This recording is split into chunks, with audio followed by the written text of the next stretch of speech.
l'accessibilité pour tous les Québécois à une éducation postsecondaire et universitaire de qualité doit demeurer une priorité.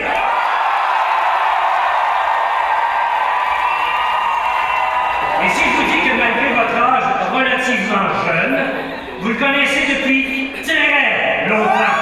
Jacques Lheureux!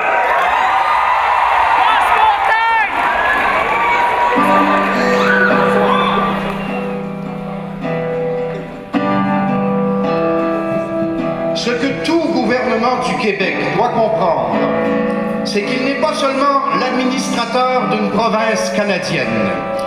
Il est le gardien, le fiduciaire du fait français en Amérique. La ministre de l'Éducation au Québec n'est pas seulement la tête de ministère provincial, c'est la gardienne de la langue, de la culture et de la mémoire des francophones d'Amérique. La ministre de l'Éducation du Québec n'est pas la ministre de l'Éducation d'un État américain comme le Minnesota ou le Texas. Sa mission dépasse de loin la seule administration de programmes d'études ou la gestion d'écoles. Devant l'histoire, il faut comprendre que le ministère de l'Éducation du Québec est le gardien d'une mémoire et la transmission de cette mémoire. L'histoire nous enseigne que tous les peuples minoritaires, fragilisés, ont survécu en investissant massivement dans l'éducation de leur jeunesse, sans compter au prix de sacrifices importants. La question est de savoir qui doit se sacrifier un peu plus, les minières ou les parents, le grand capital ou les professeurs, les banques ou les étudiants.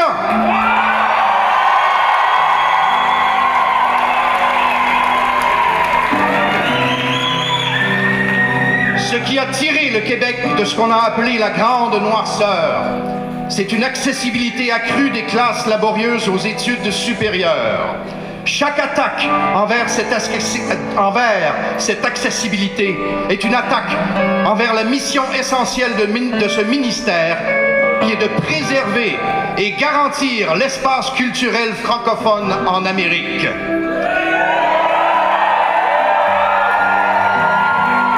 Vive ces soldats du savoir qui sont les professeurs du Québec!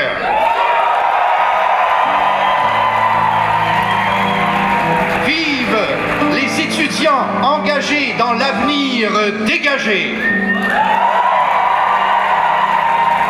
Vive le Québec éduqué qui est descendu ici avec les miens dans la place de tous les possibles. Merci, bonsoir. Je veux dire aux étudiants du Québec que je vous aime.